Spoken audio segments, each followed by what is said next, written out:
Welcome to master PHP tutorial. Yes दोस्तों, आज की इस वीडियो से हम लोग शुरू करने वाले हैं पीएचपी के ऊपर पूरी तरह से बिगिनर्स से लेकर एडवांस तक हम यहाँ पर पूरा ट्यूटोरियल देने वाले हैं। तो आप लोगों के लिए बहुत ही ज़्यादा हेल्पफुल होने वाला है। यहाँ पर पीएचपी को हम डायरेक्टली एज ए प्रोजेक्ट के ऊपर एज ए हम इंट्रोडक्शन से शुरू करके पूरा एडवांस तक लेके जाएंगे, जिसमें आप लोगों को बहुत सारी ऐसे बेनिफिट्स देखने को मिलेगा। जैसे कि आप इंटरव्यू के लिए प्रिपेयर कर सकते हैं, प्रोजेक्ट डेवलपमेंट के लिए प्रिपेयर कर सकते हैं, वेब एप्लीकेशन के लिए, एपीआई इंटीग्रेशन के लिए, एप्लीकेशन मैनेजमेंट के लिए भी आप बहुत सारी यहाँ पर टेक्निक्स वगैरह यहाँ पर आप एडवांटेजेस ले सकते हैं। ये कम्प्लीटली फ्री होने वाला यूट्यूब के ऊपर। ये प्लेलिस्ट पूरी तरह से यहाँ पर बुक मार्क करके सेव कर लेना है, ताकि ऐसे ही नई नई वीडियो आप लोगों तक जल्दी से पहुँच जाए। ठीक है, तो जाके इस प्लेलिस्ट की लिंक डिस्क्रिप्शन मिल जाएगा, वहाँ पर जाके आप डायरेक्टली इस प्लेलिस्ट को सेव कर लीजिए बुक मार्क करके। ठीक है, तो आज से हम शुरू करने वाले हैं। आज पहला क्लास रहने वाला है पीएचपी के ऊपर, इस प्लेलिस्ट के ऊपर, इस सीरीज के ऊपर, मास्टर पीएचपी ट्यूटोरियल के ऊपर। तो आज का टॉपिक है इंट्रोडक्शन टू पीएचपी। तो चलिए शुरू करते हैं इंट्रोडक्शन टू पीएचपी को। और अगर आप लोगों को कुछ भी डाउट होगा तो आप नीचे मुझे कमेंट में जरूर बताइए। ठीक है, ओके, चलिए शुरू करते हैं। यहाँ पर फर्स्ट जो हमारा जो एजेंडा है उसके ऊपर हम बात कर लेते हैं। जैसे कि फर्स्ट हम कहाँ से शुरू करेंगे, what is PHP, then purpose of PHP के बारे में पढ़ेंगे, फंक्शनलिटीज के बारे में पढ़ेंगे, कुछ एग्जाम्पल्स के बारे में यहाँ पर बात करेंगे। देन पीएचपी कैसे काम करता है, history, evolution, syntax overview, keywords क्या क्या हैं, data type, constructor, constant, operators, control structure, ये सारा बहुत सारा ऐसे टॉपिक्स वगैरह अभी भी हमारे पास पूरा लिस्ट, जिसके ऊपर हम ब्रीफली डिस्कस करेंगे। ठीक है, तो हर एक टॉपिक के ऊपर हम आप लोगों के लिए वीडियो बनाने वाले हैं, तो बेझिझक आप इस वाली प्लेलिस्ट को कम्प्लीटली फॉलो कर सकते हैं। हाँ, यहाँ पर कुछ टिप्स रहने वाले हैं आप लोगों के लिए। जैसे देखिए यहाँ पर टिप्स क्या है कि learn to build mini project. Focus इस प्रोजेक्ट का ये रहने वाला है कि पूरा कैसे हम यहाँ पर प्रोजेक्ट्स हम डेवलप करेंगे, उसके ऊपर हमारा मेजर फोकस यहाँ पर रहने वाला है। ओके, और साथ ही साथ यहाँ पर इसका जो मोटो है, इसका जो फंडामेंटल हम कह सकते हैं कि जो क्राइटेरिया है, हम कह सकते हैं पूरा यहाँ पर बिल्ड मिनी प्रोजेक्ट ही है। हर एक छोटे छोटे टॉपिक को लेकर हम कैसे प्रोजेक्ट के लिए यहाँ पर इंपॉर्टेंस क्रिएट कर सकते हैं, कैसे उसका इंपॉर्टेंट है, कैसे उसका यूज होगा प्रोजेक्ट के ऊपर, इसके ऊपर आज की ये पूरा डिस्कस, ये प्लेलिस्ट पूरा यहाँ पर आप लोगों के लिए रहने वाला है। ठीक है, जैसे कि यहाँ पर start with small hands on project के ऊपर बात करेंगे, like login system, contact form और टास्क मैनेजमेंट, ये सारा का सारा यहाँ पर रहने वाला है। और हाउ मतलब कैसे हम सीखेंगे यहाँ पर, तो पीएचपी के ऊपर तो आप लोगों को मास्टर होना ही होना है, और साथ ही साथ आप लोगों को डेटाबेस के ऊपर भी आइडिया होना चाहिए। MySQL with real world scenario. जी हाँ दोस्तों, पीएचपी को अगर आपको सीखना है और प्रोजेक्ट डेवलपमेंट के ऊपर अगर आप लोगों को आगे बढ़ना है, तो यहाँ पर प्री रिक्विजिट है कि डाटाबेस के ऊपर आप लोगों को थोड़ा बहुत आइडिया होना चाहिए। अगर आप लोगों को डाटाबेस के ऊपर थोड़ा बहुत आइडिया है तो इट इज़ गुड, अदरवाइज आप लोग मुझे कमेंट्स में ज़रूर बताइए। अगर नहीं है तो उसके ऊपर भी हम आप लोगों के लिए वीडियोस बना देंगे। ठीक है, तो डोंट वरी अबाउट इट। ये सारा का सारा जो कंटेंट है, ये सारा का सारा जो मटेरियल्स है, ये सभी आप लोगों के लिए ही है, तो बेझिझक इससे आप फ़ायदा उठा सकते हैं। यहाँ पर learn how PHP interacts with PHP, how interacts with MySQL database and create a crude operation. Crude operation ये भी MySQL का, ये भी डेटाबेस का पार्ट है। तो ये पूरा का पूरा फंडा यहाँ पर रहने वाला है। ठीक है, kindly follow this playlist to master in PHP. Okay, चलिए यहाँ पर फर्स्ट हमारे जो क्वेश्चन है, फर्स्ट क्वेश्चन के ऊपर आते हैं कि व्हाट इज पीएचपी। जी हाँ दोस्तों, PHP stands for hypertext pre processor. It is an open source server side scripting language widely used for web development. तो stands for hypertext pre processor, but इसका जो शॉर्ट फॉर्म है वो क्या है, पीएचपी। ठीक है, it is an open source and server side scripting language. Open source का मतलब तो आप लोगों को पता ही होगा। ओपन सोर्स मतलब सभी लोगों के लिए फ्री है, फ्री टू यूज है, फ्री फॉर डेवलपमेंट आप कह सकते हैं। And server side scripting language, server side scripting language का एक्चुअल मीनिंग क्या है कि बैकएंड में जो काम रहता है, जैसे कि डेटाबेस से और फ्रंट एंड पार्ट, उन दोनों के अंदर जो मीडिएटर का काम करता है वो पीएचपी काम करता है, इसलिए इसको हम कहते हैं server side scripting languages. Only PHP नहीं, बहुत सारे ऐसे भी प्रोग्रामिंग लैंग्वेज है जो ओपन सोर्स है और वो भी सर्वर साइड स्क्रिप्टिंग लैंग्वेज के तौर में यूज होता है। जैसे कि हम बहुत मेजर जो मार्केट कवर कर रहे हैं जावा के ऊपर ही, आप देख लो, जावा भी एक ओपन सोर्स ही है और it is also in server side scripting language. ठीक है, जावा हम स्क्रिप्टिंग लैंग्वेज नहीं कहते हैं क्योंकि उसका क्राइटेरिया, उसका यूसेज अलग है। बट यहाँ पर पीएचपी क्या है, PHP is also a purely server side scripting language, जो कि वेब डेवलपमेंट के लिए बहुत मैक्सिमम यहाँ पर यूज किया जाता है। Okay, then it is embedded with HTML and executed on the server. Its embedded with HTML के साथ यूज होता है एंड ओनली ऑन सर्वर पे ही एग्जीक्यूट होता है। And it's allow dynamic content generation. Dynamically हम PHP को यूज करके कंटेंट जनरेट कर सकते हैं, जैसे कि लिस्ट हो गया, टेबल्स हो गया, ठीक है, जैसे कि ग्राफ्स हो गया, जैसे कि विजुअल मतलब ग्राफिक्स कुछ हो गया।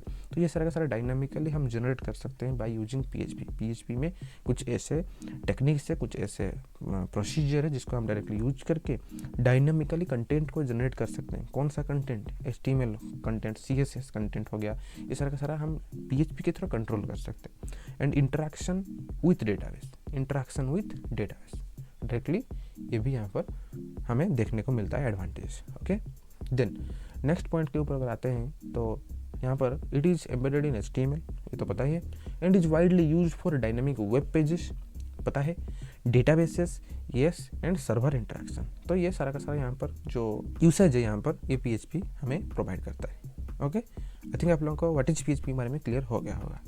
देन नेक्स्ट टॉपिक के ऊपर अगर आते हैं यहाँ पर तो it is a purpose of PHP। तो PHP का एक्चुअल पर्पज क्या है? तो PHP is primarily used for, बहुत सारे इसका प्राइमरी यूज है, जैसे कि फर्स्ट यूज क्या है? वेब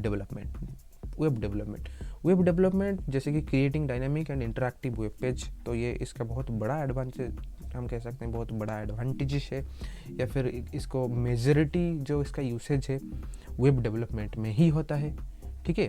देन सेकंड इसके ऊपर अगर आएंगे तो यहाँ पर क्या है? सर्वर साइड स्क्रिप्टिंग के बारे में भी आप लोगों को बताया मैं अभी कि प्रोसेसिंग फ्रॉम डेटा को प्रोसेस करता है, जैसे कि मैनेजिंग सेशन मैनेज करता है यहाँ पर, हैंडलिंग ऑथेंटिकेशन। सेशन मैनेजमेंट मतलब अगर मान लो कोई यूजर यहाँ पर लॉगिन कर रहा है तो वो कितना टाइम यहाँ पर लॉगिन होकर आप हमारा जो एप्लीकेशन के ऊपर रहेगा, कितना उसका जो सेशन कहाँ से कहाँ तक चलेगा, उसका पूरा जो ट्रैक वो क्या करता है? ये डायरेक्टली PHP हैंडल करता है। ऑथेंटिकेशन भी हैंडल यहाँ पर होता है, जैसे कि लॉगिन हुआ या फिर लॉगिन नहीं हुआ या फिर लॉग आउट हो गया है, फिर अगेन वो चाहता है कि लॉगिन करने के लिए। तो ये सारा का सारा जो प्रोसेस है ये PHP बहुत अच्छी तरह से हैंडल कर सकता है। ओके, देन थर्ड जो पर्पज है वो क्या है? कि database connectivity. It's a major thing in a web application, in a web server. हम कह सकते हैं कि in a web development database connectivity is the most important part of the web development. तो PHP is very useful for database connectivity, or we can say that it's a very useful feature which is PHP provide to interact with database, interacting with multiple databases like MySQL, PostgreSQL and SQLite, which are the multiple databases through which PHP can directly interact and directly manage the processes with the web development, with the web backend. With the backend we can directly, by using PHP, it's completely easy to handle. Then directly come to the fourth option or fourth purpose, we can say that it's a content management system, CMS क्या करता है यहाँ पर? Powering platforms like WordPress के बारे में आप लोगों को तो पता ही होगा, Joomla and Drupal. These are the three most popular platform which directly use PHP as their backend language, as their backend development language, or you can say that it's a backend programming language, scripting language which indirectly use which indirectly use PHP in their backend. So content management system अगर उसकी market के ऊपर आएंगे तो directly PHP ही उसके backend में use होता है। ये सारा का सारा जो है वो ग्राफिकल, हम यहाँ पर व्यू देख रहे हैं, उसका ग्राफिकल पॉइंट उसका हमें देखने को मिल रहा है, but at the backend side PHP he use हो रहा है। देन लास्ट ऑप्शन क्या है, लास्ट पर्पज क्या है? API development. API stands for Application Programming Interface. तो it's used for building RESTful and SOAP. RESTful means representational state transfer. RESTful and SOAP, Simple Object Application Programming. APIs for web application. So web application RESTful ज़्यादातर हम कह सकते हैं कि it's server side या फिर login log out, these are the processes, या फिर requesting to server, these are the major task of RESTful web services, we can say that. And SOAP, Simple Object Application Programming, means it's a messaging services, we can say that. SOAP ज़्यादातर messaging services में बहुत ज़्यादातर use होता है। तो ज़्यादा APIs for web application, तो API development के लिए PHP बहुत ज़्यादा हेल्पफुल माना जाता है। Okay, then coming to the second और third slide, we can say that there are so many functionalities are there in PHP. What are those? See, first, embedded in HTML. First functionality is embedded in HTML. PHP code can be mixed with HTML, making it easy to create web pages. Okay, clear? PHP बहुत ज़्यादातर use होता है HTML को manage करने के लिए, उसके साथ मिक्स होकर कैसे इजीली हम वेब पेज को क्रिएट कर सकते हैं, वो इसका फर्स्ट मोटो है, वो इसका मेजर मोटो है, ठीक है। Then cross platform means works on multiple platforms like Windows, Linux, Mac OS. So multiple platforms में कैसे PHP काम करता है, इसका एक अलग से वीडियो बनेगा, ठीक है। अगर आपको उसके बारे में जानना है तो मुझे नीचे कमेंट्स में जरूर बताइए। बट अभी के लिए आप जान लो कि क्रॉस प्लेटफॉर्म जो है उसका जो एक्चुअल मीनिंग है कि मल्टीपल ऑपरेटिंग सिस्टम के साथ ये मिलके काम कर सकता है। अगर मान लो एक जगह पर हम प्रोग्रामिंग कर लिए PHP, अगर मान लो हम विंडो में उसमें डेवलप कर लिए, पूरा PHP जो कोड है वो विंडो में बना है, अगर उसको हम लेके लिनक्स में चलाएंगे तब भी वो वहाँ पर काम करेगा। तो it is known as cross platform, ठीक है। देन थर्ड क्या है, interacts with databases. It supports various databases for data storage and data retrieval, ठीक है। PHP बहुत ज़्यादातर यूज होता है डेटाबेस की जो स्टोरेज के लिए एंड उसकी जो रिट्राइवल के लिए, जिसलिए हम कह सकते हैं कि डेटाबेस को मैनेज करने के लिए PHP ज़्यादातर यूज होता है। देन सेशन एंड कुकी के बारे में तो अभी मैंने आपको बताया कि ट्रैक करने के लिए यूजर सेशंस को and store small data pieces. Cookie mean small data pieces को हम हमारी जो लोकल जो ब्राउजर होता है उसमें स्टोर करते हैं, ठीक है, उसको हम कुकी बोलते हैं। सेशन मीन्स सेशन को पूरा ट्रैक करना है, मतलब स्टार्टिंग से लेकर एक यूजर लॉगिन होने से लेकर लॉग आउट करने तक जो पूरा का पूरा जो सेशन चला है उसको ट्रैक करता है सेशन ट्रैकर, ठीक है। Then support object oriented programming भी सपोर्ट करता है PHP।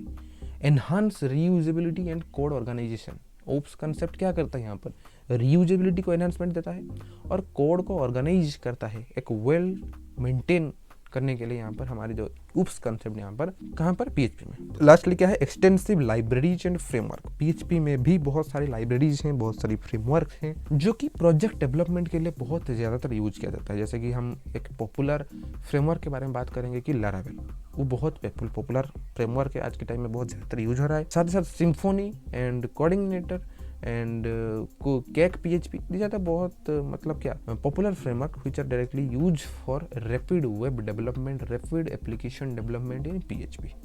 Okay, I think clear हो गया होगा आपको फंक्शनलिटीज ऑफ PHP के बारे में। देन नेक्स्ट स्लाइड के ऊपर हम बात करेंगे तो डायरेक्टली हम एग्जाम्पल के बारे में बात करेंगे, हमारा जो PHP का कोड है वो कैसे दिखता है, ठीक है। तो PHP का जो कोड है वो कैसे दिखता है, यहाँ पर हम स्टार्ट करेंगे, यहाँ पर कैसे एंगल ब्रैकेट से स्टार्ट करेंगे, then question mark, then followed by PHP, ठीक है, एंड एंड करेंगे question mark and angle bracket को क्लोज करेंगे। तो ये स्टार्टिंग टैग है, ये एंडिंग टैग है, इसको आप लोगों को लिखना मैंडेटरी है, ठीक है।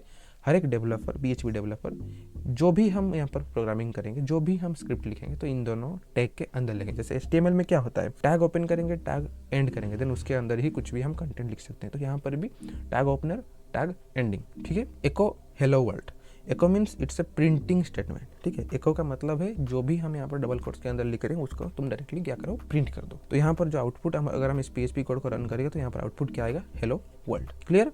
सो PHP script start with angle bracket question mark PHP and ends with only question mark angle bracket close. Then statements ends with a semicolon, ये मैंडेटरी है, हर एक स्टेटमेंट सेमीकोलन से एंड होना चाहिए। Like other programming languages, PHP तो है यहाँ पर, और अदर प्रोग्रामिंग लैंग्वेज जैसे कि हम कह सकते हैं जावा हो गया, C++ हो गया, तो उसमें भी सेमीकोलन यूज किया जाता है। Then PHP code can be embedded with HTML, ये तो आप लोगों को पता है, PHP code can be embedded with HTML and the simple PHP script output क्या आएगा यहाँ पर, hello world when execute on a web server. हाँ, ये आपको पता होगा, जितना छोटे से लेकर बड़ा तक हर एक कोड, एक सिंगल लाइन हो या फिर एक सिंगल वर्ड हो, कोड हमेशा PHP कोड हमेशा रन होता है वेब सर्वर के ऊपर ही। विदाउट वेब सर्वर हम PHP कोड को रन नहीं कर सकते। क्लियर। ओके, तो यहाँ पर पूरा का पूरा कंक्लूजन क्या निकल के आता है कि PHP is a powerful and flexible language which is widely used in web development. ये तो आप लोगों को अभी तक क्लियर हो गया होगा। डोंट वरी, PHP बहुत ईजी है, बहुत सिंपल है, बहुत ईजी तरीके से इसको मैनेज भी किया जा सकता है। ये कॉस्ट इफेक्टिव है, बहुत सारे ऐसे फैक्टर है जो कि अदर प्रोग्रामिंग लैंग्वेज से ये थोड़ा सा एडवांटेजेस हमें देखने को मिलता है। और डेवलपमेंट में यहाँ पर बहुत इजी है, इजी टू मेंटेन है, इजी टू डेवलप है और इजी टू मतलब क्या ट्रैक कह सकते हैं उसको, वो भी यहाँ पर बहुत ज़्यादातर अच्छी तरह से देखने को मिलता है। Then it's easy of use, strong community support यहाँ पर देखने को मिलता है and compatible with various databases, ठीक है। Make it a prefer choice for building dynamic websites and application. So PHP के पास बहुत सारे ऐसे एडवांटेजेस हैं जो कि आज की टाइम में भी अगर अदर प्रोग्रामिंग लैंग्वेज है तो ये भी एक मतलब क्या ऐसे पीछे नहीं है, ये भी एक मतलब क्या कंपैरिजन में आता है PHP भी। तो इस सारा का सारा आप लोगों को देखने को मिलता है। अगर आप लोगों को कुछ भी डाउट है इसके ऊपर तो मुझे नीचे कमेंट में जरूर बताइए। आई थिंक ये क्लियर हो गया होगा आपको कि PHP एक्चुअली क्या होता है, कैसे काम करता है। तो आज का ये वीडियो आप लोगों को कैसा लगा मुझे नीचे कमेंट्स में जरूर बताइए, और साथ ही साथ इस प्लेलिस्ट को आप बुकमार्क करके सेव कर लीजिए, क्योंकि आज से लेकर हर एक दिन आप लोगों को एक एक नई नई वीडियो देखने को मिल जाएगा, ठीक है। तो बने रहिएगा इस वीडियो के साथ, इस प्लेलिस्ट के साथ, हमारी ये मास्टर PHP ट्यूटोरियल के साथ। ये वीडियो पसंद आए तो अपने दोस्तों के साथ भी जरूर शेयर करना, जो कि वेब डेवलपमेंट करना चाहते हैं बट वेब डेवलपमेंट नहीं कर पाते हैं, कंप्लीट फुल स्टैक डेवलपमेंट नहीं कर पाते हैं। तो फुल स्टैक डेवलपर भी हम यहाँ पर इसको कह सकते हैं। अच्छा लगा तो इस वीडियो को सब्सक्राइब करके जल्दी से हमारी बेल आइकन को प्रेस कर दीजिए, और साथ ही साथ हमारे इस चैनल को अपने दोस्तों के साथ, अपने फ्रेंड्स ग्रुप में जरूर शेयर। तो चलिए मिलते हैं एक और नई इंटरेस्टिंग वीडियो, इंटरेस्टिंग टॉपिक के साथ। तब तक के लिए बाय बाय।